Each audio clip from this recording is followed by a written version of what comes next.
Alors un jour, il y a un papa qui a appelé sa fille, il lui a donné un nom, il l'a appelé Tiferet. Et les gens lui ont dit, pourquoi t'as appelé ta fille Tiferet? C'est bizarre, c'est pas un nom commun ça, ta mère elle s'appelle Tiferet. Il lui a dit non, je l'ai appelé Tiferet parce que je voulais être le père de Tiferet. Alors on lui a dit, bah, si tu veux être le père de Tiferet, alors c'est pas une fille que tu dois appeler Tiferet, c'est que toi-même, tu dois te comporter avec Tiferet. Qu'est-ce que ça veut dire Tiferet? Qu'est-ce que veut dire cette histoire de vouloir mettre au monde des enfants qui sont Tiferet? Bien, je crois que c'est l'une des questions et des préoccupations des plus importantes qu'il existe dans notre vie. La réussite de l'éducation de nos enfants. Tout de suite, vous montrer et partager avec vous un petit mot du Rabbi sur la chashivut, l'importance qu'on doit consacrer et qu'on doit vouer dans nos priorités à l'éducation des enfants. Donc c'est issu d'une Igeret Kodesh, une lettre du Rabbi, et je lis rapidement. Il y a différentes formes de problèmes. Certains concernent des domaines passagers, alors que d'autres ont une étendue plus large. Quelques-uns affectent non seulement notre génération, mais aussi les générations à venir. Certains problèmes sont superficiels, alors que d'autres sont profonds, ou même fondamentaux, au point de soulever des questions de vie ou de mort. Donc, regardez jusqu'où le Rabbi va. On parle de priorité, on parle de problèmes, gestion de problèmes. Quels sont les problèmes à traiter en priorité? Parce qu'on sait que dans les problèmes, il y a nécessairement une classification des priorités à réaliser afin de ne pas, en vérité, se distraire vers des problèmes d'ordre secondaire, d'ordre mineur, et d'oublier le problème d'ordre majeur. Alors, Rabbi dit qu'il y a des problèmes qui concernent dans notre vie des domaines passagers, des fois des domaines qui sont beaucoup plus étendus. Il y a aussi des problèmes qui, comme il a dit, touchent les générations les unes derrière les autres. Il y a aussi des problèmes qui sont plus superficiels et des problèmes qui sont plus fondamentaux, jusqu'à aller même dire qu'on parle de problèmes qui sont des questions de vie ou de mort. Plusieurs problèmes sont d'actualité et sont souvent posés. Mais la priorité absolue, les mots du Rabbi, revient à l'éducation. Vous imaginez que ça veut dire ça dans notre vie? Vous imaginez peut-être le réajustement du programme de notre vie, du réajustement de la place que l'on donne dans notre vie à l'éducation de nos enfants? La priorité absolue revient à l'éducation. Il a parlé de questions de vie ou de mort. Il a parlé de questions de problèmes qui pouvaient avoir un impact et un effet de façon très large dans le temps. Et pourtant, la priorité absolue revient à l'éducation, de laquelle dépend la survie de notre peuple, sa situation religieuse et morale, non seulement celle de notre génération, mais aussi celle des générations à venir. Bien, ces quelques mots montrent déjà l'intensité du sujet abordé ce soir.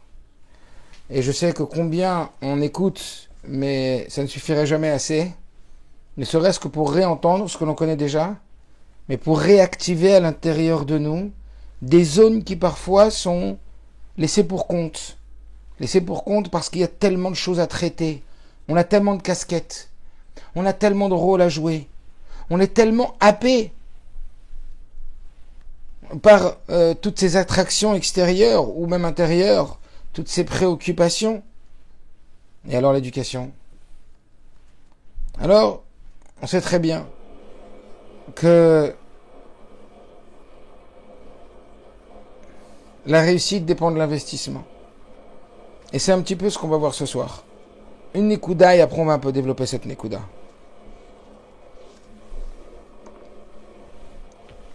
On peut dissocier deux grandes catégories de parents.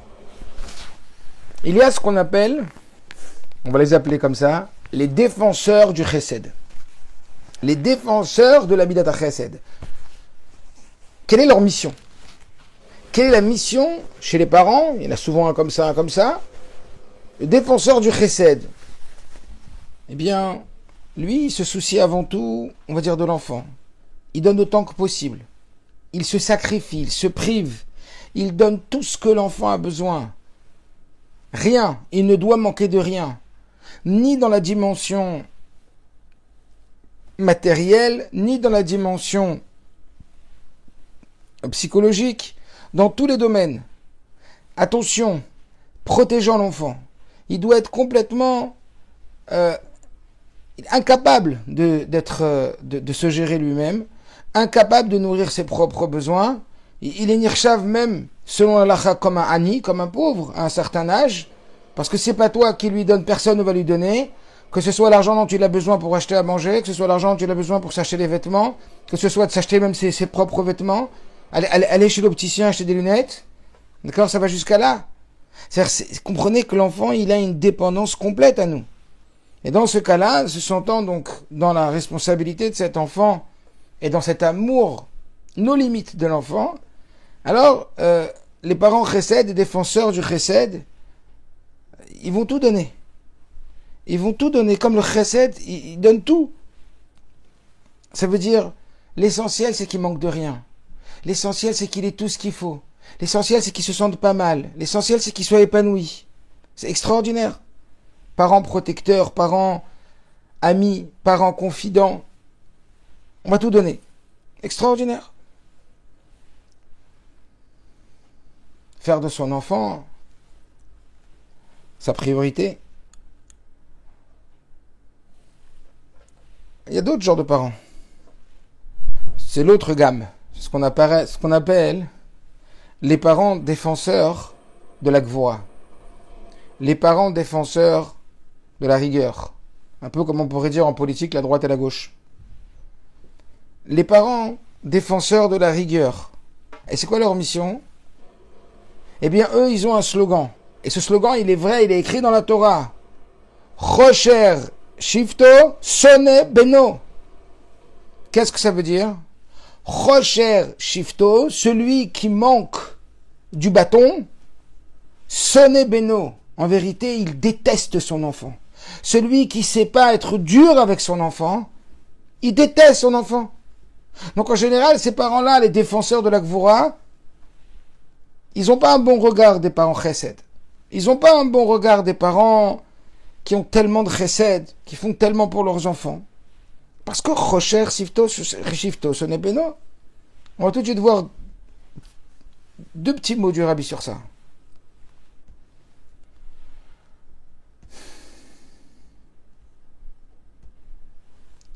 Sur ces fameux parents,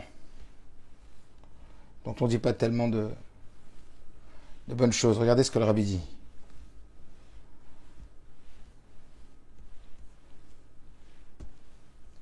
Dans le domaine de l'éducation, la fermeté est nécessaire. Selon les termes de celui qui est sage d'entre tous les hommes, Shlomo Ameler, qui disait « Celui qui retient son bâton haït son fils ». Cela veut dire qu'un père doit être ferme quand il éduque son enfant, afin d'écarter toutes les situations malencontreuses. Dans le cas contraire, il peut en résulter une situation qui va à l'encontre du bien et de l'amour. Vous vous rendez compte? C'est les mots du Rabbi. Une autre lettre. Il s'agit bien, en l'occurrence, d'écarter toutes les situations malencontreuses. Non seulement celles qui émanent de l'extérieur, mais aussi celles que le fils porte en lui, par nature depuis sa naissance. Ça veut dire que là, le Rabbi nous parle d'écarter des situations qui ne sont pas bonnes, nocives pour l'enfant. Elles peuvent émaner de l'extérieur, des influences extérieures, mais aussi celles que le fils porte en lui. C'est-à-dire des envies, des désirs qui sont nocifs. Et cela depuis sa naissance. Yetzer Adam Ramin Urav. Il est écrit qu'un enfant est né mauvais à la base. Il a une prédisposition négative. Ces dernières doivent aussi être changées.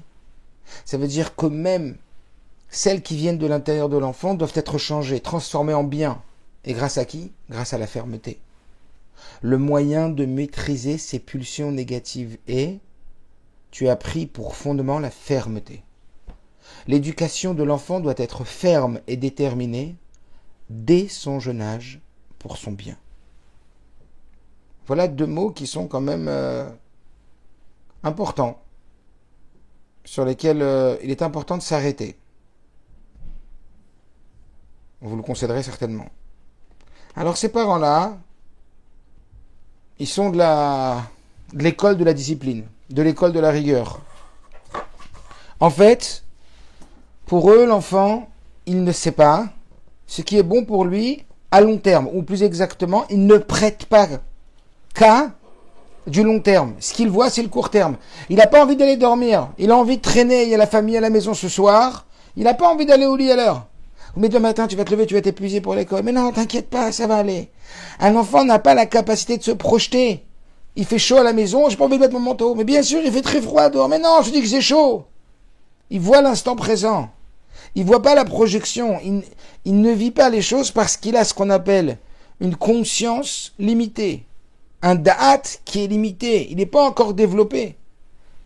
Et donc, ce qui va se passer, c'est que nous, on doit surtout pas, en tant que parents défenseurs de la gvoura, de la fermeté, de la rigueur, le laisser aller dans n'importe quel chemin.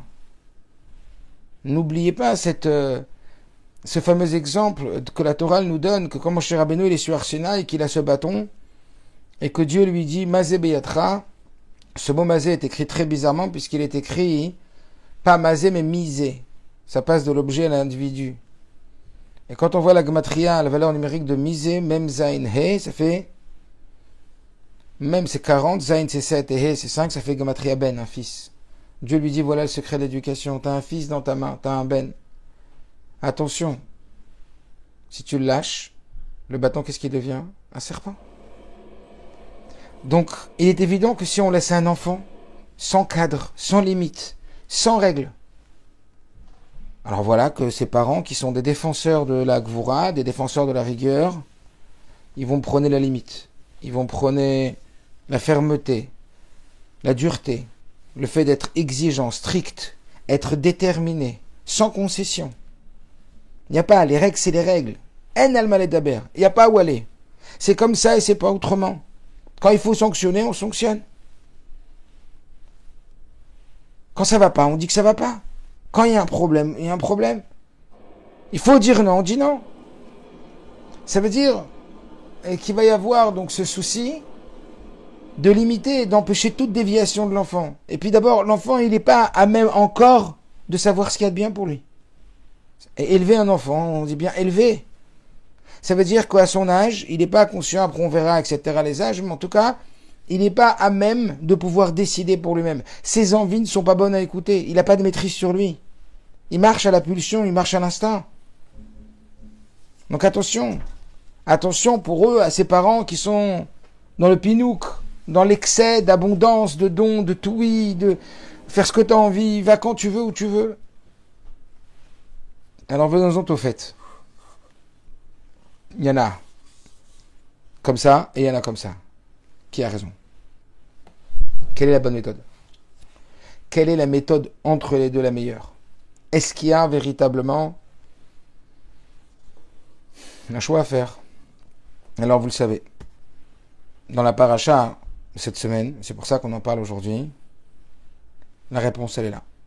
Afarba va afarba ou matzaba koloba, tourne-la et retourne-la la Torah, et tu y trouveras tout. Tu pourras tout y trouver. Qu'est-ce qu'on voit dans la paracha de cette semaine? On apprend que suite à Avram et Yitzhak, eh bien, en suivant leur cheminement à Avram et à Yitzhak, puis Yaakov cette semaine, on voit que Avraham, eh bien, on va dire qu'il va avoir une réussite éducative à 50%. Il a 2 enfants, vous le savez. Et un de ses enfants, eh bien, ça va être Yitzhak, et l'autre c'est Ishmaël. Donc en termes éducatifs, il va avoir un demi-succès. Voyant Yitzhak, lui aussi, c'est incroyable à voir, hein, parce que souvent on lit la Torah, on lit les parachutes, etc., mais on ne s'arrête pas sur la trame. Et on ne lit pas les choses avec du recul et donc avec une vision linéaire de de différents événements d'un même sujet qui se suivent. La Torah nous propose donc Avraham comme étant le détenteur, on va voir, du chesed, et il va avoir justement cette réussite à moitié. Puis Yitzhak, et qui va suivre Avraham, le fils d'Avraham, qui va avoir aussi une réussite 50-50, à 50%. Et puis on va arriver au troisième, et lui il va avoir une réussite. Pas une réussite à 50%, une réussite à 100%. Alors il n'aura pas 2 enfants, mais il aura 12 enfants. Et ces 12 enfants, ça va être Mitato Shelema. Voilà de quoi, un des points sur lesquels la paracha, elle traite, que Yaakov, il va avoir 12 enfants et 12 tzadikim. Et où? Chez Lavan.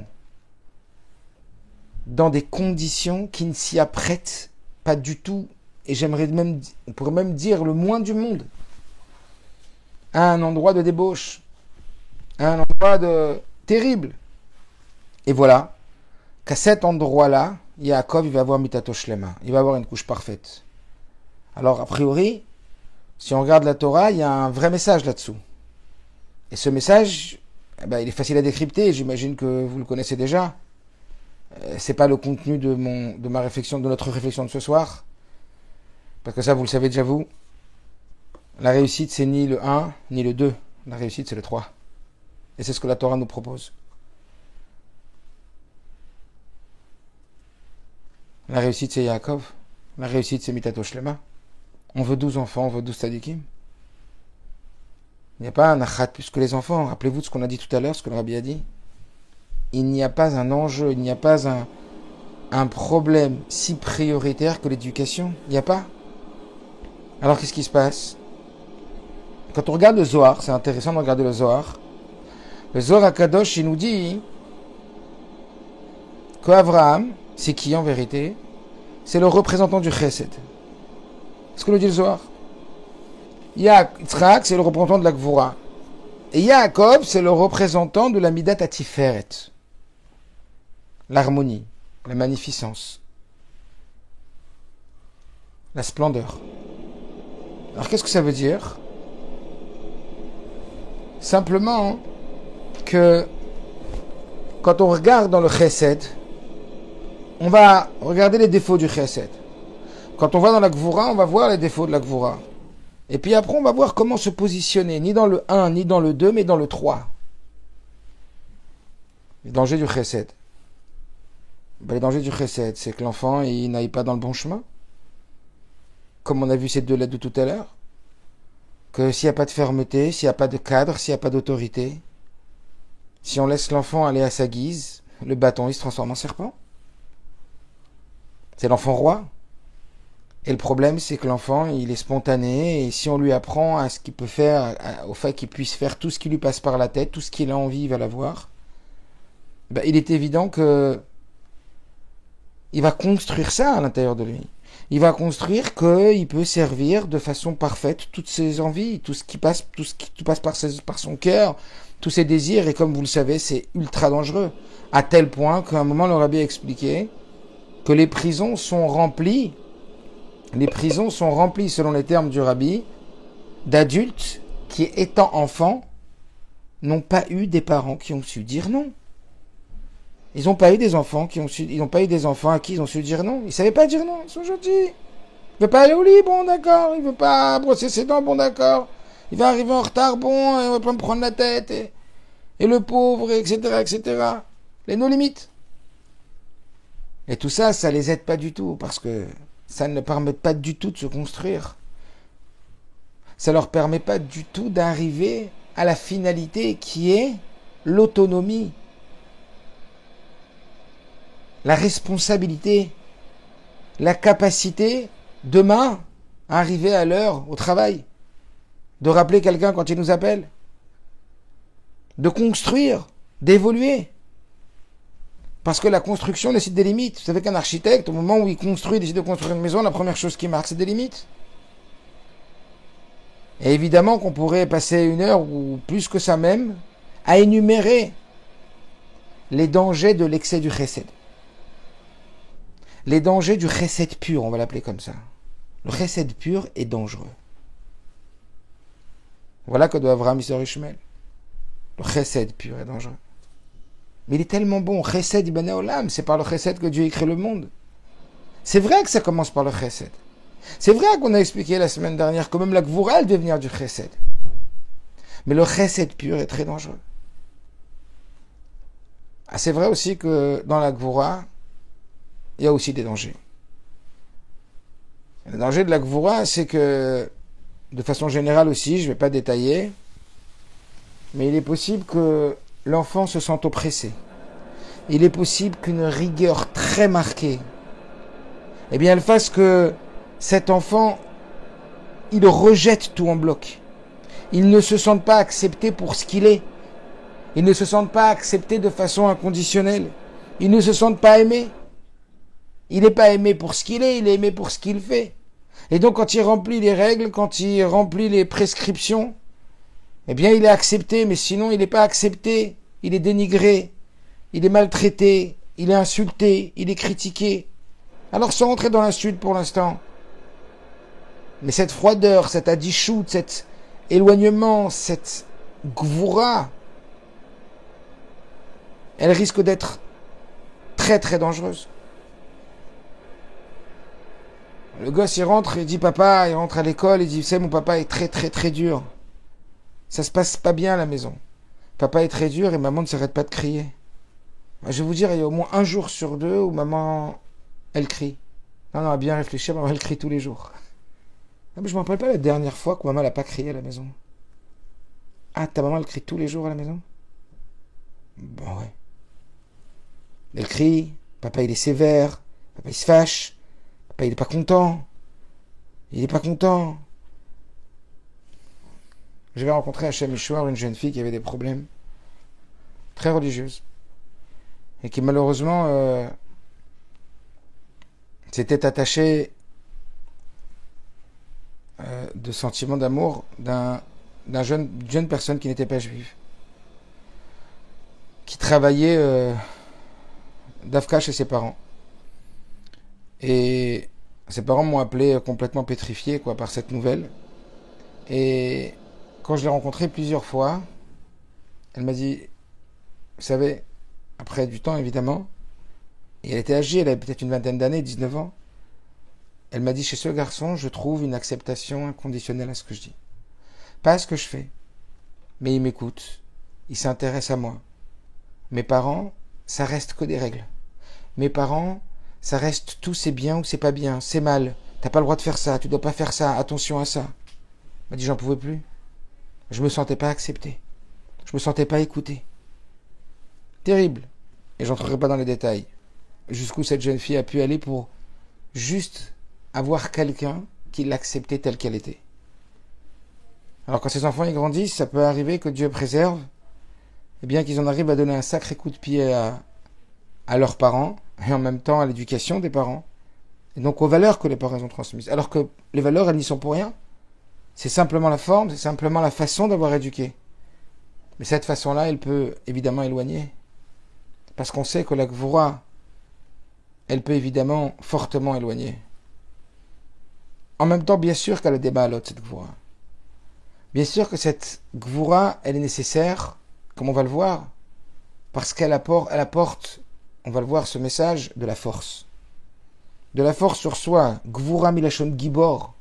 Comment un enfant, on va lui apprendre à se tenir face à de l'adversité, à une difficulté, à un moment difficile, à avoir du contrôle sur lui, à avoir du contrôle sur une situation, à avoir de la maîtrise, à avoir du pouvoir. Eh bien, cette gvoura, cette force. Et voilà que Esav, lui, il a mal compris cette force.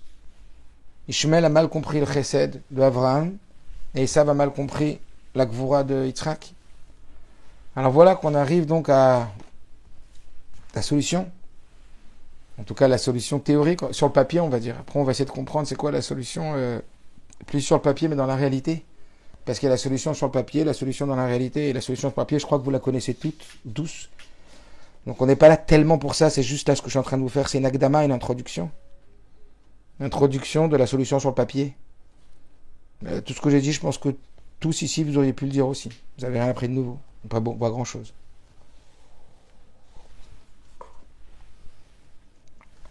La solution, c'est le titre du cours de ce soir. La tresse minutieuse. Chilou, le fait d'apprendre à tresser, c'est-à-dire à associer ce chesed et cette gvura. Que chesed, ça fonctionne pas. Pas comme il faut en tout cas. Que gvura, ça fonctionne pas. Alors il faut du chesed et il faut de la gvura. Mais ce qu'on va voir ce soir, c'est quel chesed et quel gvura. Quel est le bon chesed? Quelle est la part de chesed? Quelle est la part de gvura dont il faut se défaire? Et quelle est la part de chesed et la part de gvura dont il faut s'armer? Et puis comment les faire danser ensemble? Comment les associer ensemble?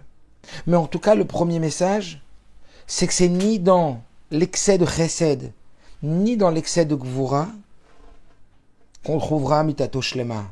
C'est dans Yaakov qu'on trouvera mitato shlema. C'est dans Tiferet qu'on trouvera mitato shlema. C'est dans Yaakov. Voilà en vérité, au travers les termes du Zohar, ce qu'on peut comprendre. C'est ni le chesed ni la gvura. C'est ni le 1 ni le 2, c'est le 3. C'est l'association du chesed et de la gvura. C'est-à-dire être tiferet.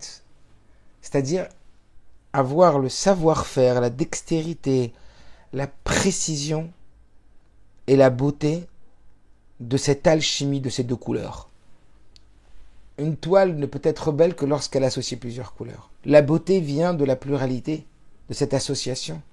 Et c'est ce qu'on nous demande. Et c'est quelque part le défi de la réussite, du chinour, de l'éducation de nos enfants.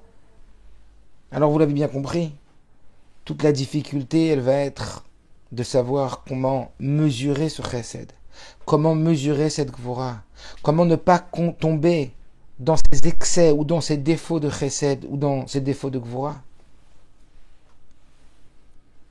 Alors la première chose, c'est d'abord, puisque on est ici dans une association de deux valeurs qui sont très opposées l'une à l'autre, eh bien, il faut bien comprendre que c'est un dosage. Et ce dosage, on ne peut pas fabriquer une potion magique one shot. On ne peut pas fabriquer une potion magique qui va marcher sur tous les enfants, sur tout le monde, tout le temps, et de façon inconditionnelle. Ça n'existe pas. C'est en cela qu'on dit qu'il n'y a pas de klalim dans le chinour, il n'y a pas de généralité dans l'éducation. Parce qu'il faut sans arrêt se retourner au laboratoire. Vous savez, au laboratoire, il y a plein d'ingrédients. Et puis, à chaque fois, il faut recommencer la potion. Le même médicament ne marche pas toujours sur le même enfant. Et de qui plus est, ne marche pas sur des enfants qui sont très différents l'un de l'autre. Ça, c'est le premier message qu'on apprend de Yaakov. Le premier message de Yaakov,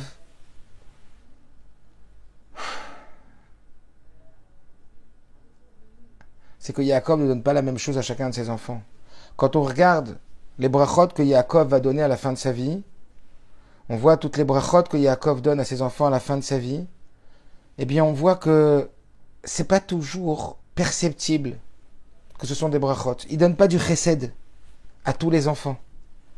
Et il donne pas du chesed ou de la gvura à la même mesure à chaque enfant. Même parfois on se demande, tiens, mais qu'est-ce qu'il est dur, Yaakov, avec tel enfant? Qu'est-ce qu'il est gentil avec lui? En réalité, Yaakov, il est parfait. Ça veut dire que Yaakov, il a fait ce travail. Ce travail de prendre en compte les différents paramètres de l'enfant éduqué. Il n'y a pas, c'est impossible de faire une potion pour une fois qui fonctionne tout le temps. Donc, quels vont être les paramètres qui vont être ceux qui vont contraster, on va dire, cette potion de l'éducation? Eh bien, ça va être d'abord la prise en compte de l'enfant.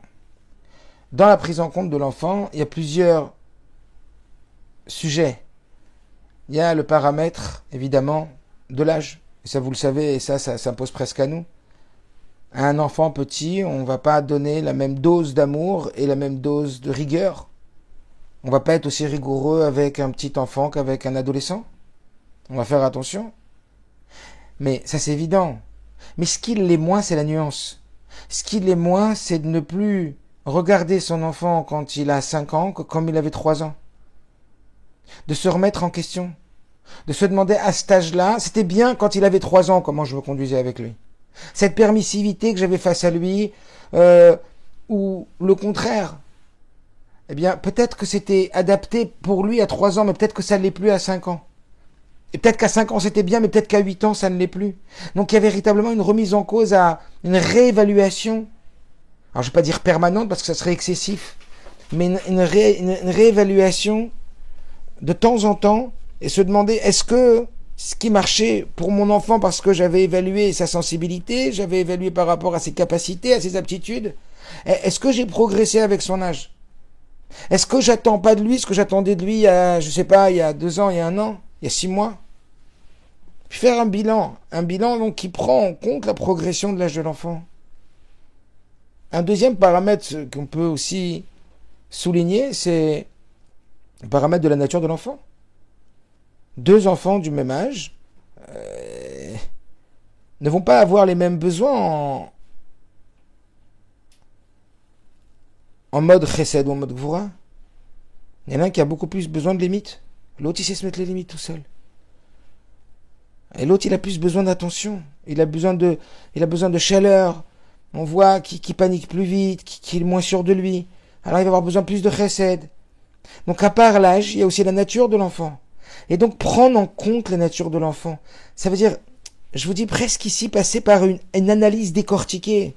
C'est ce que le rabbi précédent explique dans les principes de l'éducation. Tu ne peux pas éduquer un enfant tant que tu n'es pas passé par l'analyse de l'enfant, l'analyse.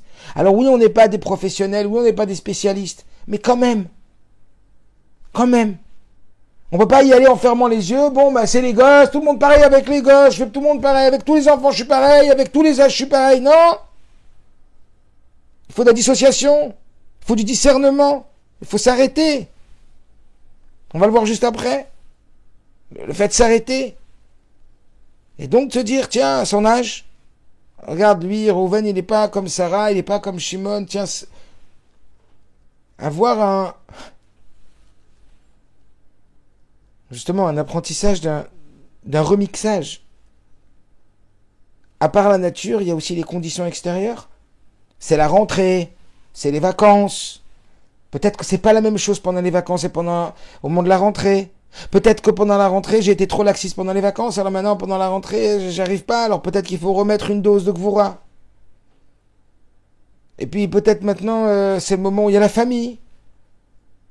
Ah, peut-être qu'à l'école, il est perturbé, il y a eu des problèmes à l'école, alors peut-être qu'il est plus nerveux en ce moment. Peut-être qu'il supporte moins les règles, peut-être qu'il a besoin de plus d'attention, donc peut-être qu'il veut se faire remarquer. Donc on va prendre en considération, on va prendre en compte aussi ce qui vit à l'école, on va appeler le moré. On va se demander, tiens, Moré, qu'est-ce qu'il y a à l'école en ce moment? Il va bien, il va pas bien? Comment il est en récréation? Pas comment il est en classe, seulement en récréation, comment ça se passe? Mais on va essayer de s'informer. On va essayer d'aller grappiller des informations. Parler avec lui, comment ça va? Comment ça se passe? Même avec les frères et les sœurs, comment est ton frère en ce moment? Erpatiout, se soucier de l'enfant. Se soucier en vérité, de se soucier de ce chétar. Se soucier de tout ce qu'il y a autour de ce que vit l'enfant. Et puis, évidemment, le cadre familial, un nouvel enfant qui arrive dans la maison, ou alors un enfant qui est parti, qui s'est marié, ou un décalage, des parents qui vont pas très bien non plus, après on va parler de ça tout de suite. Donc il y a une adaptation obligatoire. Donc il y a une remise en question obligatoire pour chaque enfant et pour chaque étape de la vie de l'enfant. Il y a aussi évidemment la prise en compte de l'adulte, c'est nous. Dans quel état on est? S'introspecter, ça aussi. C'est la raison pour laquelle dans le chapitre, je crois, 3 et 4 de Klalei Chinuch Vadracha de l'éducation, l'heure précédent, il parle de la nécessité fondamentale de savoir. S'introspecter soi-même, puis introspecter la nature de l'enfant et les conditions de vie de l'enfant. Sans ça, on ne peut pas. C'est pas quelque chose sur lequel on peut passer. N'oubliez pas, tout à l'heure, on a parlé du problème prioritaire. On ne peut pas faire l'impasse sur l'introspection de l'enfant et sur notre introspection, dans quel état on est en ce moment. Est-ce que on est en ce moment épuisé, Ou est-ce qu'on est plein de force? Est-ce qu'on dort bien en ce moment? On dort pas bien? Est-ce qu'on a des contrariétés au travail ou est-ce que ça va? Et tout ça, ça va jouer aussi sur notre disponibilité, sur notre attention. À cause de ça, ou de par aussi ces situations-là, mais peut-être qu'à des moments, il va falloir être un peu moins regardant sur l'enfant. Comprendre. Donc vous comprenez que tout ça, ça passe par une véritable analyse, une véritable réflexion.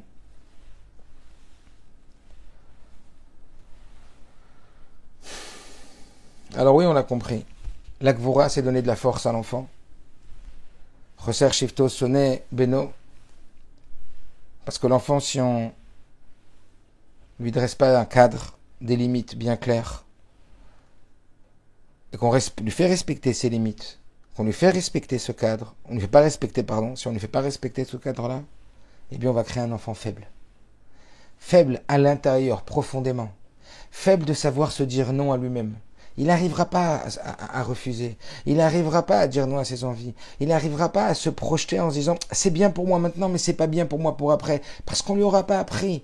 On lui aura pas appris que Ezeu Chacham Arouet Anolad, que le Chacham c'est quelqu'un qui voit pas son intérêt de l'immédiat, mais son intérêt à long terme. Apprendre à savoir te dire non, vous savez comment c'est puissant. Apprendre à savoir nous dire non, c'est la base de l'accomplissement de toutes les mitzvot. L'ota assez.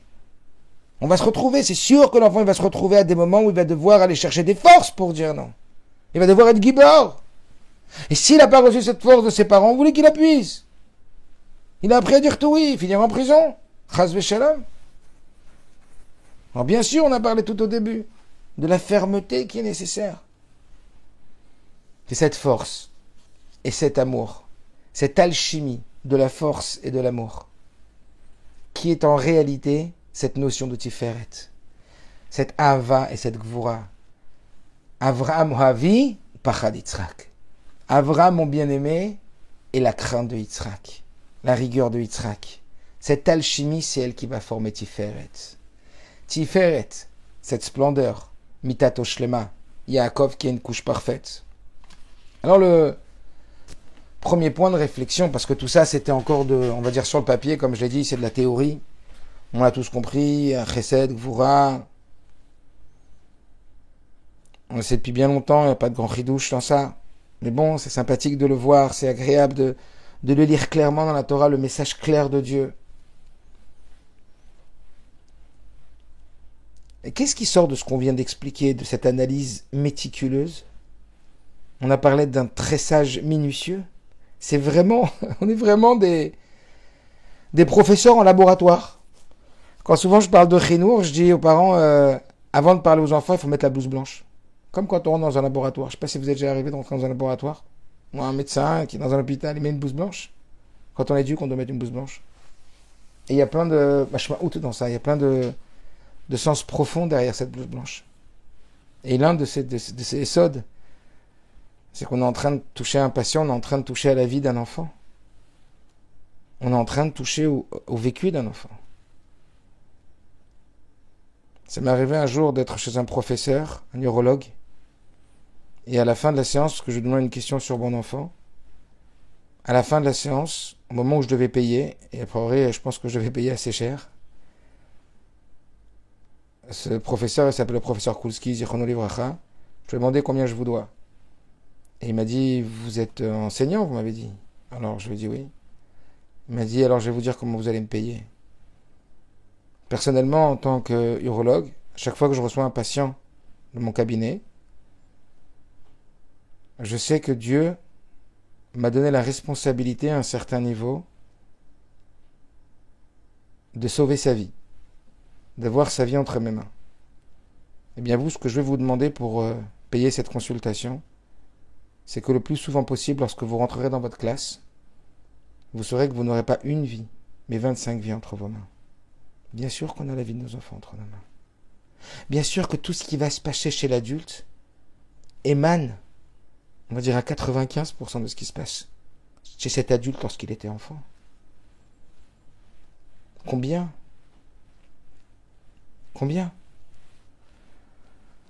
Alors, peut-être une nekuda chashuva, un point très très important, c'est que le chesed et la gvura, ils ont quelque part le point commun d'être automatique, d'être spontané, d'être impulsif. Quand t'es pur chesed, pas besoin de réfléchir. Quand t'es pur gvura, pas besoin de réfléchir. Pas besoin de t'arrêter, de s'arrêter, de se demander combien de ça, parce que t'es cool au chesed, parce que t'es cool au gvura. Par contre, Tiferet, ça a de particulier que tu peux pas réagir sans réfléchir. Que pour Tiferet, pour associer une dose, une quantité de chesed et une quantité de gvura, plus, moins, ah maintenant moins, maintenant plus, ça on est obligé, de façon incontournable, de passer par une analyse au préalable. Combien de sucre il faut mettre dans la recette? Il n'y a que du sucre. Tu mets que du sucre. Si il n'y a que de la farine, tu mets que de... Mais quand c'est une recette, il faut mettre du sucre et de la farine. C'est combien les doses? Mais il faut s'arrêter. Il faut mesurer. Et c'est ce qu'il dit le Yom Yom du 22 Tevet. C'est le secret. Le secret. Ou peut-être un des secrets. Ou peut-être le secret. C'est le Yom Yom du 22 Tevet. Qu'est-ce qu'il dit? Il dit de la même façon qu'il est d'une importance capitale et sacrée de mettre tefillin, de la même façon, il est d'une importance capitale de consacrer un véritable laps de temps chaque jour à réfléchir à l'éducation de nos enfants. C'est de ça qu'on parle. Parce que chesed, il n'y a pas besoin de temps. Gvura, il n'y a pas besoin de temps, c'est notre nature. Mais tiferet, que ce soit pour le parent chesed ou pour le parent gvura, il faut du temps de réflexion. Il faut de l'analyse. On ne peut pas réagir dans l'immédiateté. Et si on réagit dans l'immédiateté, c'est parce qu'on a déjà au préalable réfléchi par rapport aux conditions de l'enfant et par rapport à notre condition. Est-ce que ce qu'on va lui donner maintenant, c'est adapté? Ça ne veut pas dire que chaque jour et chaque instant, on doit réévaluer cette dose. Ou presque. Mais ça veut dire qu'on va évaluer par rapport à la situation de l'enfant, par rapport à son état, combien en ce moment il a plus besoin d'affection, il a plus besoin de chaleur, il a plus besoin d'attention. Ou là, il a plus besoin qu'on le recadre, il a plus besoin de fermeté, il a plus besoin de rigueur. Et ça va dépendre de notre évaluation. Donc dans le chesed et la gvura, il n'y a pas besoin de temps. Dans le tiferet, il y a besoin d'une réflexion. Et qui dit réflexion, qui dit analyse minutieuse, dit besoin de réfléchir. Et c'est pas pendant le conflit, et c'est pas pendant la situation, au moment de la situation compliquée qu'on peut réfléchir. Et oui, on va le dire, parfois mieux vaut ne pas agir dans l'instant et bien réfléchir avec son conjoint que plutôt que de vouloir réagir dans la spontanéité tout de suite. Non, Shavalta c'est adif. Souvent mieux vaut ne rien faire que mal faire. Et en tout cas ne pas réagir au moment de la difficulté si on ne sait pas, si on n'est pas convaincu qu'on a la bonne potion, qu'on a la bonne mesure, de chesed et de gvura. Si on n'est pas sûr, on réfléchit, on s'arrête le soir, les enfants ils vont au lit, on se pose avec son conjoint, on se demande qu'est-ce que tu crois, on pose des questions, on va voir un yoetz, on va voir un conseiller, on va demander au morim, on va demander à des amis, on va regarder dans des livres. Dans ce cas-là, qu'est-ce qu'il vaut mieux faire? Oh, on est en train de toucher à une vie. Vous imaginez un docteur qui s'amuserait à aller au pifomètre? Vous imaginez un docteur qui toucherait un chirurgien, qui toucherait le corps d'un être humain en pleine opération? On va essayer? Mais enfin, tu es en train de toucher au corps d'un humain. Et ben toi, tu es en train de toucher à l'âme d'un humain. Tu es en train de toucher à son âme profonde. Tu es en train de toucher à son estime de lui, à son amour propre, à son image de lui-même, à la valeur qu'il a de lui-même. Tu sais pas que tu peux détruire un enfant? On ne sait pas qu'on peut construire un enfant, mais on peut aussi le détruire. Dans les principes de l'éducation, le rabbi précédent, il dit, attention, l'éducation ne s'invente pas. Plus que ça. On a beau avoir les meilleures intentions du monde. On ne peut pas remplacer le besoin de compétences. L'éducation, ça ne s'invente pas. On peut pas. On n'a pas le droit d'y aller. Allez, on va faire une recette, on a mis un peu trop de sucre et on a mis un peu trop d'œufs. Bah, c'est pas grave, tu jettes le gâteau. Qu'est-ce que tu vas faire l'enfant? Tu vas le jeter? Donc ça se travaille, ça se réfléchit. Et donc, quand je vous dis la clé, la vraie clé, de toute façon, quand un sujet, il nous porte à cœur, quand c'est notre priorité, Comment on montre qu'une chose est chez nous une priorité? Quand on y consacre du temps. Et c'est pas seulement consacrer du temps à éduquer l'enfant, c'est du temps à préparer Tiferet. C'est le temps qu'il va falloir pour associer pour cet enfant, demain matin, demain soir, en ce moment, dans cette situation, j'ai analysé, j'ai demandé, j'ai réfléchi. Il a besoin plus de ça en ce moment. Il a besoin plus de ça. Et après, ça va venir. Au début, ça paraît waouh, un olam. Mais peu à peu, on va s'habituer. On va apprendre, on va jouer avec. Ça veut dire on va apprendre à manipuler le chesed, à manipuler la gvura. On va le manipuler plus aisément. C'est comme une personne qui prend la première fois un volant, une voiture. Il est dans l'incompétence pure. Mais après cette incompétence, il va travailler, il va devenir compétent conscient. Vous savez, après l'incompétence, il y a la compétence consciente. Ça veut dire qu'il faut que tu réfléchisses avant d'agir. Ça, c'est la compétence consciente. Mais au fur et à mesure que tu vas prendre le volant, qu'on va rouler, on va rouler. On n'y pense même plus. C'est de la compétence inconsciente. Alors, oui, l'éducation n'est jamais de la compétence inconsciente acquise. Ça veut dire qu'elle est complètement acquise en nous au point que c'est comme quand on prend la voiture, on peut parler au téléphone, l'embrayage, la première, la deuxième, le clignotant, c'est tout mécanique. Non, parce que le chinour, ça nécessite toujours une modification, un changement. Mais quand même, on va arriver peu à peu à jouer plus facilement avec ce chesed et cette gvura. Et à cette alchimie dont l'enfant a extrêmement besoin, ce tiferet dont l'enfant a extrêmement besoin. Donc le premier point, c'est justement ce qu'on a dit. Si on veut que notre fille, elle s'appelle Tiferet, si on veut que notre famille, elle s'appelle Tiferet, alors il n'y a pas où aller. Il faut que nous, on soit Tiferet. Qu'on utilise la mida de Tiferet. Et la mida de Tiferet, c'est la mida du mélange. Et la mida du mélange, c'est la non-spontanéité. Qui dit non-spontanéité, non-automatisme, dit réflexion, prise de temps, analyse, qui nécessite cette prise de temps, puis aller à l'action. Là, c'est le premier point. Maintenant, la deuxième grande nekuda que je voudrais un peu détailler avec vous, c'est le suivant. Je vais l'appeler comme ça. Ce sera la deuxième partie de ce soir. Évidemment, ce sera beaucoup moins long que la première. Mais un peu plus tachles, un peu plus concrète. Je vais vous parler des pièges à éviter. Des pièges à éviter. Et des pièges à éviter dans le chesed. Et des pièges à éviter dans la gvura. Et peut-être plus du piège à éviter dans la gvura que dans le chesed. Bien que dans le chesed aussi, il y a des pièges à éviter. Mais si vous voulez, je vais lister quelques pièges qu'il me semble fondamentaux d'avoir à l'esprit pour pouvoir ne pas s'égarer. Encore une fois, parce qu'avec toute la bonne volonté du monde et toutes les bonnes intentions, comme on dit, on peut avoir de très bonnes intentions, mais si on ne sait pas faire, eh bien on peut mal faire et on peut détruire. Le rabbi précédent dit que enseigner c'est transmettre, mais éduquer c'est construire, mais aussi pouvoir détruire. Parce que l'éducation c'est une transformation de l'être. Ça touche l'individu, ça touche l'être lui-même. L'enseignement ça touche la connaissance uniquement, le savoir. Alors que l'éducation ça touche la transmission, ça touche la transformation, pas que la transmission. C'est la transformation, c'est le savoir-être, c'est l'être que l'on touche. Donc ça peut être beaucoup plus dommageable, et c'est ce que dit le rabbi précédent, ça peut être beaucoup plus dommageable une mauvaise éducation qu'un mauvais enseignement. Somme toute, un mauvais enseignement, le jour où on apprendra qu'on s'est trompé, on rectifiera. Mais dans l'éducation, le jour où on se rendra compte qu'on a mal été éduqué, ça ne sera pas du tout aussi facile de se transformer. Parce que les habitudes, parce que les programmations internes mentales, parce que les croyances qui sont intégrées en nous sont beaucoup plus profondes et beaucoup plus difficiles à déraciner. Quand on n'a pas reçu ce qu'on avait besoin de recevoir petit, c'est toute notre vie qu'il va falloir qu'on travaille pour modifier, pour transformer, pour évoluer dans tous ces manquements.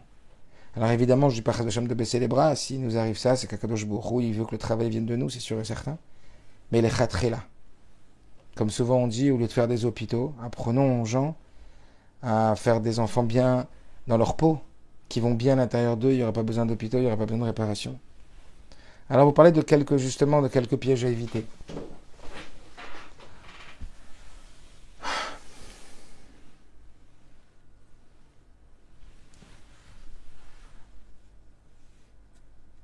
il y a comme ça un mot qui en ce moment traîne dans les rues de Paris, qui m'a beaucoup touché. Peu importe l'intention des gens qui ont écrit ça, ce qui est important, c'est l'Ashgacha Pratit, la providence divine, d'avoir lu ça sur les murs de Paris. Il y avait marqué aimer, oui, et juste en dessous aimer, le mot aimer, mais entre le A et le I, un B entre parenthèses. Et le B entre parenthèses, quand on lit dans le mot, ça fait abîmer. Mais abîmer, c'est aimer avec un B en plus. Donc ils ont mis le B entre parenthèses. Aimer oui, abîmer non. Qu'est-ce que ça veut dire? Et ils veulent dire qu'il y a des personnes sous prétexte d'aimer qui se permettent d'abîmer. Parce qu'on aime tellement nos enfants, parce qu'on veut tellement leur succès, tellement leur réussite, qu'on finit par les abîmer. Ça rejoint un petit peu la sikha et le sujet des élèves de Rabbi Akiva. Comment les élèves de Rabbi Akiva, ils ont pu s'abîmer les uns les autres au point que ces 24 000 élèves, ils sont morts, que Dieu préserve d'une façon dramatique, et dans un laps de temps très court, 24 000 élèves de Rabbi Akiva, c'est-à-dire 24 000 rochers yeshivot, qui sont morts pourquoi? Parce que l'on a kavod zebazé. Parce qu'ils se manquaient de respect l'un l'autre. Et pourquoi ils se manquaient de respect? Parce qu'ils s'aimaient tellement. Parce que le Rabbi dit, si on les appelle dans la Gemara les élèves de Rabbi Akiva, c'est qu'ils avaient évidemment atteint la dimension d'être à la hauteur, d'être les élèves de Rabbi Akiva, c'est-à-dire qu'ils avaient capté le message de l'amour. Mais attention, au nom de l'amour, on peut faire tellement de choses graves. Au nom de l'amour, on peut tellement blesser. Au nom de l'amour, on peut tellement abîmer. Alors attention, retenons bien cette leçon.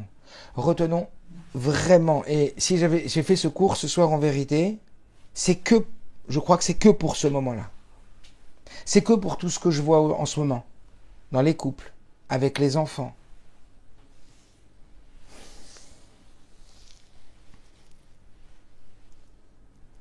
C'est quoi? Faire très très attention. Faire très très attention.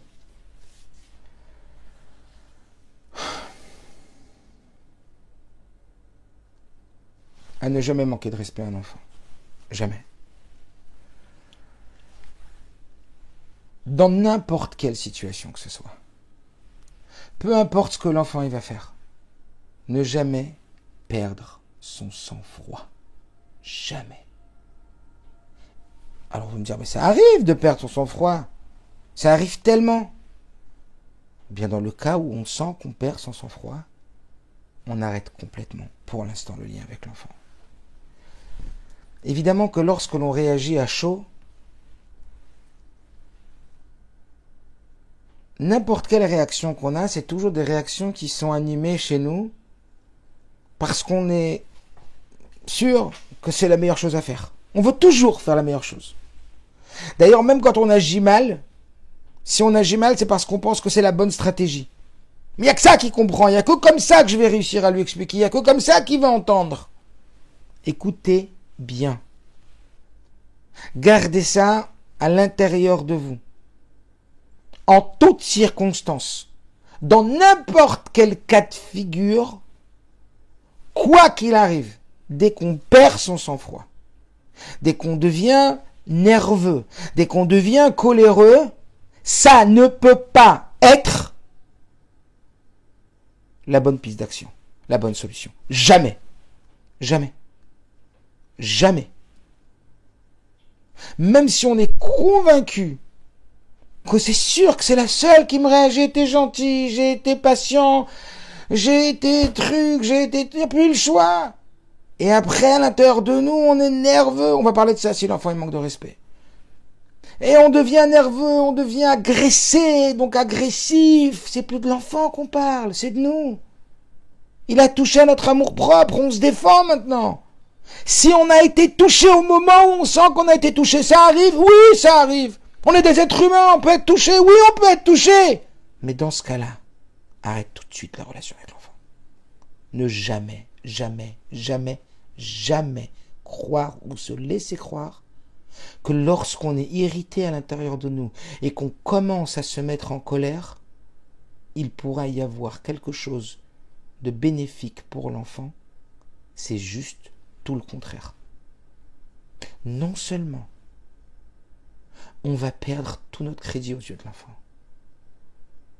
plus que ça, on va toucher à l'intégrité de l'enfant et on va détruire l'enfant. On va plus le construire, on va plus lui faire du bien, on va lui faire du mal.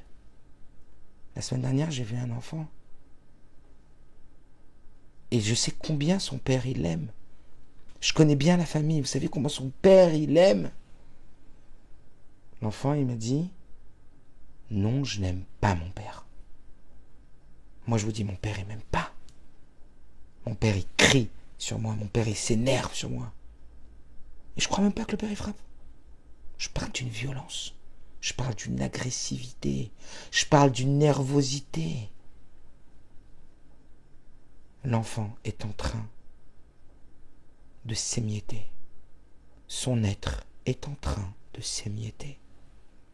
Et cela va avoir des répercussions, si on n'arrange pas, sur toute sa vie, au niveau de son estime de lui. Parce qu'un enfant, en profondeur, donne toujours raison à ses parents, puisqu'ils sont ses repères.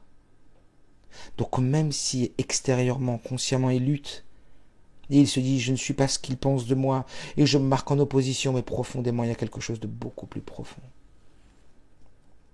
Dites-vous juste qu'au moment où vous sentez les nerfs qui montent, la colère qui arrive, la contrariété, il n'y a rien qui peut sortir de vous en ce moment-là. Rien. Il ne fait plus rien. Non seulement on va perdre tout crédit, non seulement on n'est plus des maîtres parce qu'on ne se maîtrise plus, mais c'est de nous qu'on parle, c'est pas de l'enfant. On n'a plus de la blouse blanche. Mais ta blouse blanche, c'est quoi? C'est prendre la distance. T'es devant un patient. Est-ce que vous comprenez? Et donc la seule solution, c'est qu'au moment où on commence à se mettre en colère, au moment où on commence à être nerveux, se rappeler à l'intérieur de soi, hey, une petite voix comme ça, un petit Fabrien à l'intérieur de soi, hey, tu sais que c'est pas la bonne solution maintenant. Tu sais que c'est ton amour propre qui a été touché maintenant. Tu sais que tu parles de toi, tu parles plus de lui. Ça a été entré dans un conflit. Papa. Et peut-être encore une fois, tout ce que j'ai dit ce soir, c'était pour ça. Juste de pouvoir partager cette Nekuda. Ça n'est jamais, jamais, jamais la bonne solution, même quand on n'a pas d'autre. Parce qu'en général,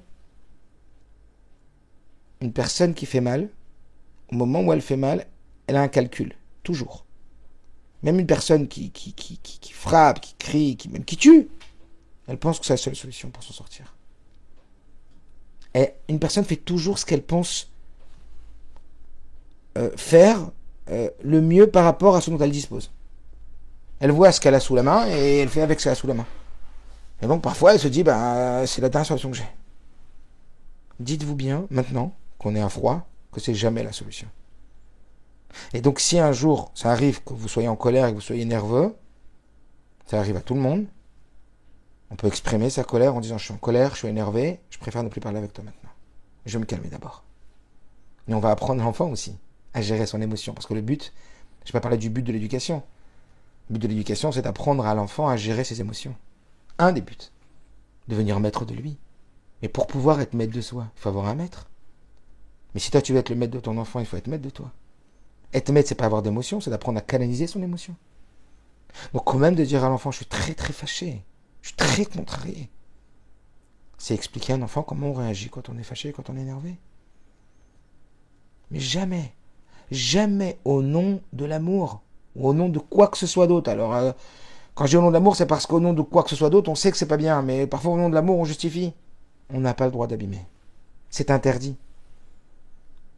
Si on n'est pas en état, on repousse. Patienter ne veut pas dire ne rien faire. Patienter ne veut pas dire renoncer. Écoutez bien, patienter, c'est pas renoncer, c'est repousser. Patienter, ce n'est pas renoncer, c'est repousser. Patienter, c'est pas renoncer, c'est repousser. Patienter, c'est pas renoncer, c'est repousser. Je ne renonce pas à aller voir l'enfant, à aller lui parler, à aller lui dire ce qui va pas, à aller écouter sur lui, à lui dire ce qui va pas, à être ferme. Fermeté, oui, agressivité, jamais. Rappelez-vous de ce mot du rabbi précédent. S'il faut répéter à l'enfant, l'enfant a besoin de répéter, on va le voir. L'enfant a besoin d'entendre plusieurs fois les choses de façon différente. L'enfant a besoin qu'on lui apprenne à mettre de la conscience. On va le voir aussi, comment faire mettre de la conscience à l'enfant lui-même. Mais le rabbi dit à la fin, avalir os, mais s'énerver. Lo, léolam. Jamais. Jamais. Si on sent qu'on est nerveux, ça arrive. On arrête. Et on reprendra plus tard. On va faire descendre le cœur. Et on va reprendre le sechel. Vous voyez comment ça ressemble à Tiferet tout à l'heure? Tiferet, c'est l'analyse. Prendre du temps. Chesed et Gvura, c'est spontané. Tiferet, c'est le sechel. On a besoin de rentrer dans le laboratoire. Pareil ici. On sent qu'on n'est plus en mesure. On n'est plus dans la shlita atzmit. On n'est plus dans la maîtrise. Attendez-nous, ça boue. Stop. On arrête tout. Je vais vous lire ces quelques mots du rabbi précédent, chapitre 6, je crois, de Klalachin Orvadracha. 5, pardon. Combien de fois je les ai lus ces mots? Si l'éducateur et le conseiller affichent une attitude agitée et ridicule, par exemple en utilisant des termes agressifs, violents, discourtois, même y compris à l'encontre du pire des hommes, écoutez le mot du précédent, si on commence à être agressif, violent, utiliser des termes discourtois, méprisants, même à l'encontre du pire des hommes les plus imparfaits, et que nos mots décrivent parfaitement la réalité, mais n'en sont pas moins crus, ils feront très mauvaise impression à l'élève. De tels mots dédaigneux de l'enfant, émanant de la bouche de l'éducateur, même s'ils sont vrais, diminuent complètement la stature de l'enseignant aux yeux de l'élève. Et sachez que l'éducation procède à la fois du fond et de la forme. Ça veut dire qu'on perd tout crédit aux yeux de l'enfant. Fini. Après, vous étonnez plus si vous n'écoutez pas. Comment tu me dis de me contrôler alors que tu ne sais pas te contrôler? Comment tu dis de te canaliser tes émotions alors que tu ne sais pas les canaliser les tiennes? En la matière, nombreux sont les éducateurs qui sont totalement dans l'erreur.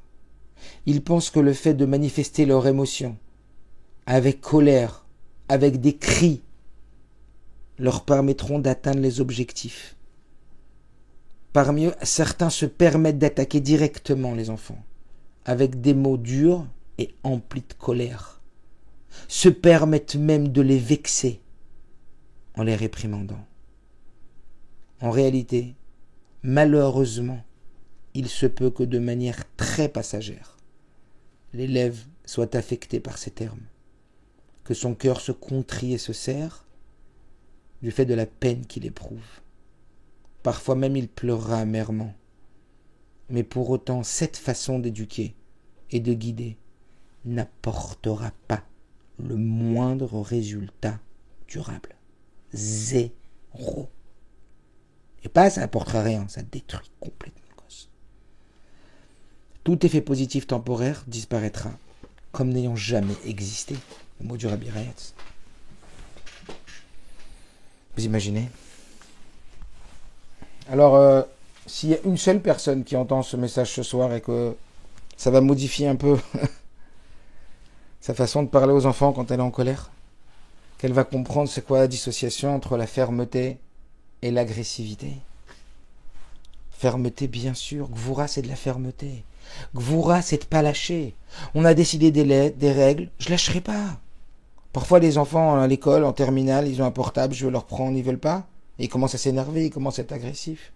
Première chose que j'ai à faire quand ils sont agressifs, c'est quoi? C'est me rappeler de ce que j'ai lu. Et je vais vous dire ce que j'ai lu, qui était très intéressant. Un enfant, il faut bien le comprendre, si on a dit tout à l'heure qu'il n'a pas de date, ça veut dire qu'il n'arrive pas à se projeter. C'est parce qu'en réalité, même à l'âge de l'adolescence, même encore à l'âge de l'adolescence, il a des zones du cerveau qui ne sont pas complètement terminées, qui ne sont pas encore mûres. Et vous savez, c'est lesquelles? C'est les zones du contrôle des émotions et des impulsions. Donc c'est normal qu'il arrive moins à se dominer que toi. C'est normal que l'enfant il a des moments où c'est extrêmement difficile de contrôler son impulsion, puisqu'il a une zone du cerveau physique qui n'est pas terminée. Et à contrepartie, il a une zone socio-émotionnelle en lui qui est hyper puissante. Donc il a des émotions hyper fortes. Donc il a des émotions beaucoup plus fortes que la nôtre parce que son système socio-émotionnel n'est pas encore équilibré et qui est en très très grande puissance de construction. Et il a sa zone de contrôle impulsive qu'il ne maîtrise pas. Pourquoi tu le regardes comme un adulte? C'est pas un adulte. Toi t'es un adulte, toi t'es fini. Mais lui, il n'est pas fini. C'est comme si toi, tu voulais être quelqu'un de pas fini, qui se comporte comme quelqu'un de fini. Il n'est pas fini. Cérébralement, il n'est pas fini. Comment tu lui demandes d'avoir le même contrôle qu'un adulte? Il peut pas. Est-ce que je suis en train de dire que ça veut dire qu'il faut laisser faire n'importe quoi? Pas du tout. Mais tu rentres pas. Quand il parle, c'est pas à moi qui parle. C'est de lui qui parle. Et c'est cette phrase qu'il faut se dire. Cette phrase qu'il faut se répéter. C'est pas de moi qui parle, c'est de lui qui parle. C'est son système qui parle. Prendre du recul. Travailler son arrière-plan. Je mets la blouse blanche. Vous comprenez pourquoi la blouse blanche? Je me prends pas pour un médecin, je me prends pour un professeur. Mais je mets la blouse blanche. Quand un patient, il vient, c'est pas de moi qui parle. Il a un souci, mais c'est normal.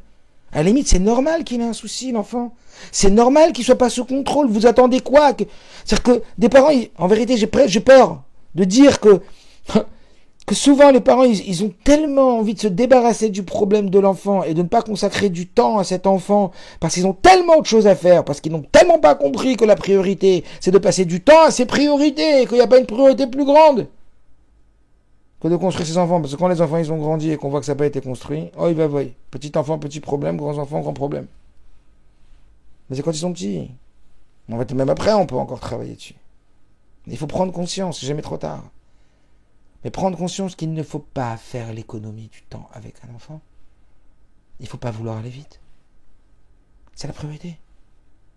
Et donc ça nous permet d'analyser, comme on l'a dit tout à l'heure, le premier point. Tiferet, c'est pas la spontanéité, c'est l'analyse. Je réfléchis, j'entre dans le laboratoire. Combien de recettes il a besoin maintenant? Combien de vous maintenant? Waouh! Et après, grâce à ça, ah oui, je me rappelle. Faut aimer, faut pas abîmer. Ou, sous prétexte d'aimer, j'ai pas le droit d'abîmer. Ah oui, je me rappelle que même si je suis sûr que maintenant j'étudie toutes les méthodes et qu'il n'y a plus que la méthode du cri et de la colère et de la nervosité et du dédain et du mépris verbal, j'ai tout faux! Je le sais! Je sais pas comment faire, j'ai pas de solution! Mais j'ai tout faux! Donc je fais pas! Bravo! Bravo!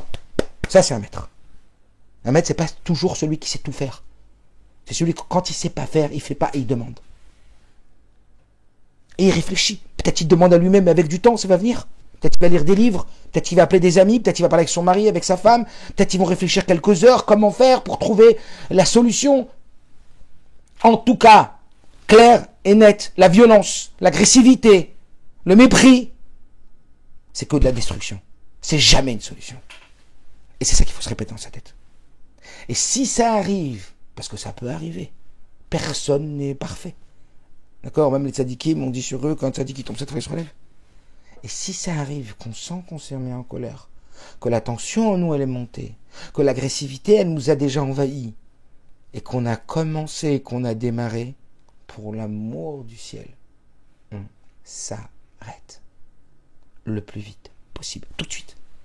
Parce qu'en vérité, ça arrive souvent que quand on est pris dans l'engrenage et qu'on a commencé à rentrer dans la nervosité, on se dit quelque part, de toute façon on a fait n'importe quoi, de toute façon c'est... Allez viens. Et il y a comme un élan comme ça qui nous porte à continuer sur ce chemin. Et ce qu'on va détruire dans les minutes qui vont suivre est 10 fois plus grave que ce qu'on a déjà détruit. Donc non seulement apprendre à ne jamais s'emporter à l'intérieur de nous par de l'agressivité, de la violence, de la nervosité, qui détruit et qui nous rend toujours les perdants. Si on a commencé, si on a senti l'agressivité et qu'on a commencé à laisser exprimer au travers des levushim de notre nefesh de l'agressivité, eh ben on sait que c'est pas bien, eh ben on sait s'arrêter tout de suite. Je préfère. C'est beaucoup mieux. On a 1000 fois moins brisé que ce qu'on aurait pu briser. Est-ce que vous comprenez? quelque part, il faut cette objectivité, c'est-à-dire cette dissociation, cet arrière-plan pour se voir soi-même. Parce que quand on est dedans, on voit pas, mais quand on prend un peu de recul, où je suis en train de rentrer là? Je suis en train de m'énerver là. Bon, mais déjà, t'as dit un mot pas beau là, c'est trop tard. T'as raté là, la prochaine fois. Non, maintenant, je m'arrête tout de suite. Youssef, il est arrivé, la femme de Boutifar, il est reparti. Il y a un élève ce matin en classe, je les ai interrogés sur des mots de la tfila et tout, et il y a un élève, il m'a inventé que c'était pas lui. Quand j'ai dit tel élève, parce que je le connais pas, je les ai une fois par semaine, une demi-heure, j'ai dit tel élève. Il m'a dit, ils ont dit absent. Alors tout le monde a rigolé, tu dis absent, après avec tout. Et puis c'était cet enfant qui m'avait dit absent, mais c'était lui. Et je dis, comment tu t'appelles? Il a inventé un nom. Je dis, bon, je vais marquer le nom. Je dis, fais attention. J'étais sûr. Il m'a dit, oui, oui. Je dis, je te laisse une chance. Reviens en arrière. Il m'a dit, vous avez raison. Je dis, bah, parce que tu m'as dit ça, t'as un point. C'est pourquoi? Parce qu'on est en train de dire que c'est les enfants de Yaakov qui sont mitato shlema. On est en train de dire que les enfants de Yaakov, c'est une couche parfaite. Mais je sais pas, vous avez vu le chumash? C'est ça une couche parfaite? Les enfants de Yaakov, c'était la perfection? C'est quoi tout le chidouche? C'est qu'ils sont tous faits là, ils sont tous passés par de la réparation. Ils ont tous fait tchouva. Mitato shlema, c'est pas des enfants qui naissent parfaits, c'est donc des enfants qui deviennent parfaits. Est-ce que vous comprenez? Et exprès, la Torah, elle aurait pu prendre 12 enfants extraordinaires tzadikim. Des frères qui vendent leurs frères, des frères qui se mentent, des frères qui boivent, qui vont tuer. C'est la perfection? Ah oui. Parce que la perfection, c'est pas de l'avoir à la naissance. C'est de l'acquérir par le travail. Ils sont mitato shlema parce qu'ils sont tous faits de chouva. Parce que c'était tous des tzadikim à la fin, sauf kol sauf. Est-ce que vous comprenez? Donc mitato shlema, c'est pas d'avoir des enfants tzadikim à la naissance. C'est de leur donner ce chesed, cette gvoura, cet amour, cette force qui va permettre de les construire pour devenir la perfection. Je dis à cet élève qui s'est repris du Kolakavod, qu'on apprenne aux enfants à se reprendre nous aussi. Est-ce que vous comprenez? Donc ça, c'était le point peut-être un des plus importants. Sous couvert d'aimer, on n'a pas le droit d'abîmer. Attention, jamais, jamais, jamais, on trouve d'autres solutions, mais jamais celle-là.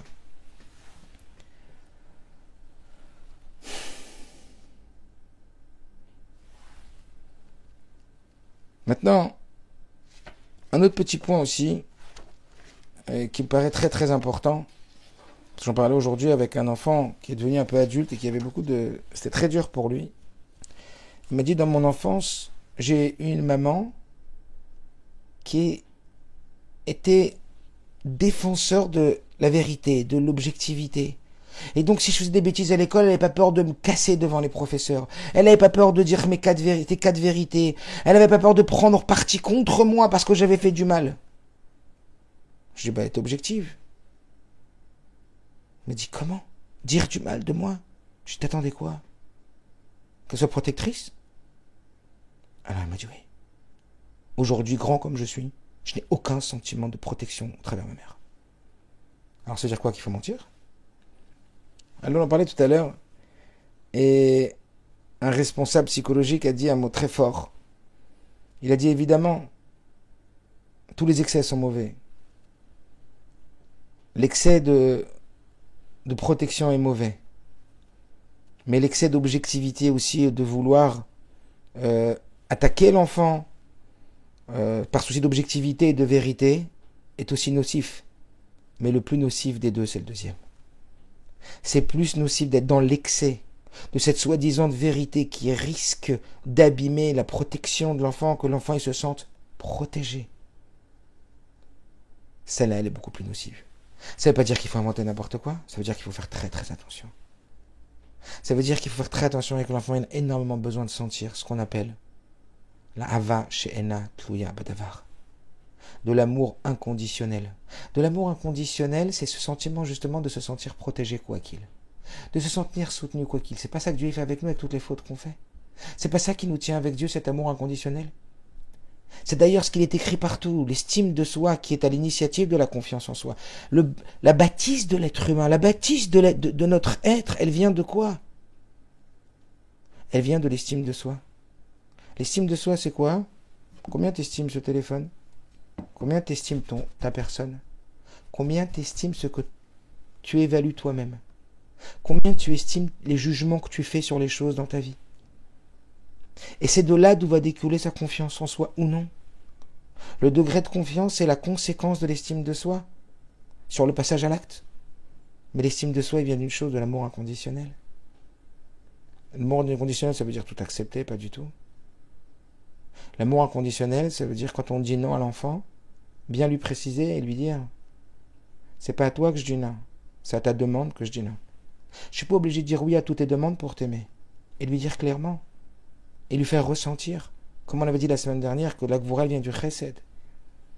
Que quand je dis non, c'est pas à toi que je dis non, c'est à ta demande que je dis non, mais à toi je dis oui, toi je t'aime toujours. Quand ton acte il est pas bon, je vais me poser et je vais te dire qu'est-ce que tu penses de ton acte. Je vais te laisser essayer de mettre de la conscience par toi-même. Et pas moi être le vérificateur de ta conscience. Très souvent on a l'impression qu'un enfant il se défend, ouais j'ai rien fait, c'est pas vrai. Parce qu'on l'attaque. Donc n'importe quel individu quand il est attaqué, il se défend. N'attaque pas, demande-lui de mettre son propre jugement sur lui-même, prends-le dans la chambre. Qu'est-ce que tu penses de ce que tu as fait? Quand il a un certain âge, 4 ans, 5 ans, 6 ans, etc. Qu'est-ce que tu penses de ce que tu as fait? Peut-être 6 ans, 7 ans, il commence. Qu'est-ce que tu penses de ce que tu as fait? Laissez-le faire son propre examen de conscience. Vous le déplacez de coupable à juge. Vous lui donnez une possibilité d'évaluer son comportement. Après, s'il faut sanctionner, on sanctionne. Est-ce que vous comprenez? Donc, faire très très attention à ne pas vouloir, sous souci d'objectivité, à être dans le jugement trop sévère, trop strict. Montrer à l'enfant qu'il y a cet amour inconditionnel qui accompagne cette rigueur. Bien sûr qu'il faut de la fermeté, ce qu'on a dit au début, on a parlé de cette fermeté nécessaire pour construire l'enfant, parce qu'il peut y avoir des influences extérieures et des influences extérieures nocives à l'enfant. Attention, bien sûr, à ce que l'enfant ne se sente pas dans l'autorisation de réaliser toutes ses envies, parce que sinon il n'aura pas construit une force contre ses propres envies et contre les envies extérieures. Mais encore une fois, Chesed et Gvura, ça veut dire associer chez lui sa force et son amour. L'amour qu'il va avoir de nous, c'est cet amour qui va se bâtir à l'intérieur de lui comme son amour de lui-même, combien il a de la valeur pour lui-même, et combien il s'estime en droit de réussir, en droit d'être, et c'est peut-être avec ça qu'il est important de souligner, c'est d'être la meilleure version de soi-même. On a plein de versions, on peut être plein de versions. L'objectif de l'éducation Tachlit HaChinour, on est pendant Kislev c'est le mois de Hanouka du Chinour. Le Tachlit du Chinour, Zéleitraner. Le but de l'éducation, c'est l'auto-éducation. C'est permettre à l'enfant d'atteindre la meilleure version de lui-même. C'est pas parce qu'il est bien l'enfant qu'on a réussi. Comment on a réussi, c'est quand on se dit, on a essayé de le préserver de toute chose qui l'aurait menacé d'être la meilleure version de lui-même.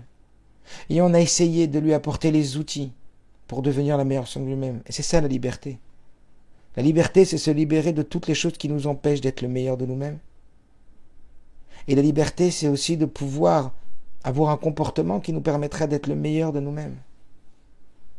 Et parfois, la liberté, ça passe par des règles, vous le savez. Parce que pour être le meilleur d'eux-mêmes à l'école, demain, ils doivent dormir tôt. Pour être le meilleur demain, ils doivent avoir des dents en bonne santé, donc ils doivent se brosser les dents. Est-ce que vous comprenez? Posons-nous la question. L'amour, Hava, c'est pas de donner ce que l'enfant il a envie, mais c'est de donner ce que l'enfant il a besoin. C'est pour ça que tout à l'heure, le rabbi, même dans la fermeté, il parlait que cette fermeté, elle découle de la volonté de faire du bien à l'enfant. Hava zelonotni masheu rotse et la masheu tsarir. L'amour, c'est pas de donner ce qu'il a envie, mais ce qu'il a besoin. Et c'est nous les évaluateurs. Qu'est-ce qu'il a besoin maintenant? Mais toujours se poser cette question. On est là, on sort de la photo. On regarde l'enfant. Qu'est-ce qu'il a besoin? Je finirai par 2 petits points. Le premier, c'est... n'oubliez pas. La Gemara dit qu'une femme qui crie à la maison, elle détruit sa maison. Personne n'a envie d'entrer à la maison quand ça crie sans arrêt. On ne se rend pas compte, mais... aux mamans qui sont présentes ici, peut-être, ou au papa, combien de critiques on a fait à nos enfants ce soir? Il y a combien de compliments? On ne se rend pas compte. Range ça, fais pas ça, pourquoi t'as pas fait ça, Combien de critiques, combien de compliments? Pour que ça fonctionne, c'est au moins 80-20. Ça veut dire que la majorité du temps, à 80%, l'ambiance, elle doit être agréable. L'ambiance, elle doit être à la complicité. L'ambiance, elle doit être à la simcha. On construit par du chesed, on construit par de l'amour, on construit par de la chaleur. Alors oui, quand il faut imposer des limites, on les pose. Et on les pose avec fermeté, pas avec agressivité. Quand on dit stop, quand on dit va au lit, on lâche pas. Mais c'est pas parce qu'on lâche pas et qu'au bout de 10 fois, il n'a pas été, qu'on a le droit d'être agressif. Non, on trouve une solution. Mais c'est pas l'agressivité. Il faut des règles, bien sûr qu'il faut des règles. Ce que dit le rabbi. La majeure partie du temps à la maison et dans la vie, ça doit être agréable, jovial, joyeux, simcha, chaleur, convivialité, amour. C'est ce qui construit cet amour qui donne de la valeur à l'enfant, qui va donner cette valeur qui sont en vérité, c'est pas, comprenez, c'est comme des graines. Cet amour, c'est comme des graines qui vont ensuite germer, qui vont bâtir la force de l'individu. Toute la force d'un individu, c'est l'amour que les parents vont donner à l'enfant. Cet amour inconditionnel, cette protection, ce sentiment d'être valorisé, ce sentiment d'être aimé, ce sentiment d'être désiré. Et tout ça, ça se fait dans l'ambiance, dans une ambiance chaleureuse, dans une ambiance agréable. Donc n'oubliez pas 80%, 20% ou 90-10 ou 95-5. Ça doit être rare, les moments où on doit agir avec fermeté et rigueur. Mais à ce moment-là, avec du sang-froid. Le rabbi dit quand on parle du bâton, le bâton il est froid, il est jamais chaud. Toujours quand on doit être dans le kavakvura, on doit y être rarement, et quand on y est avec le moins d'émotions possible, avec le sang froid. Et si le sang il est chaud, on arrête tout de suite. On attend et on reprend quand le sang il refroidit. 80%, 20%, 90%, 10%. La quasi-totalité du temps, les enfants ils ont envie d'être à la maison. C'est agréable, ça rigole, ça discute, ça échange, il y a de la confiance. On sent qu'on est apprécié, on reçoit des compliments. N'ayez pas peur, soyez pas avare en compliments. Le hidoud, félicitations, milachon od, ça amène à l'enfant à avoir envie de faire plus. Tout ça, c'est un état d'esprit. État d'esprit de vouloir construire l'enfant, lui montrer qu'il est bon, lui donner tous les moyens de la meilleure version de lui-même, lui montrer de quoi il est capable en vérité, de quoi nous on le croit capable, d'une façon positive, d'une façon, un compliment aide beaucoup plus qu'une critique. Et puis d'ailleurs, regardez vous-même. Si vous êtes en face d'une personne qui, à chaque fois qu'elle vous parle, ou très souvent elle vous fait des critiques, vous allez même plus être réceptive à la critique. Par contre, une personne qui vous fait très souvent des vrais compliments, pas forcément des compliments avec des termes exagérés, mais des compliments, ça va donner. Ça va donner ces compliments, ils vont asseoir à l'intérieur de nous l'idée que cette personne nous aime vraiment. Et quand elle va nous dire qu'il y a quelque chose à rectifier, on ne va pas le prendre comme un élément qui cherche à nous détruire, mais plutôt à nous perfectionner. On ne va pas entendre la critique négative, mais on va entendre plutôt le souci de vouloir nous rendre meilleurs. Et c'est dans cette perspective et dans cette émotion qu'on doit être pétri de cette émotion pour faire une critique. Ça veut dire pour que tu sois la meilleure version de toi-même, il faut que tu aies du contrôle dans ça. Et là, il faut que je sois ferme avec toi. Mais c'est pas à toi que je dis non, c'est à ta demande que je dis non. C'est à ton comportement que je dis non, mais à toi je dis oui. Ça change juste tout. Le dernier point.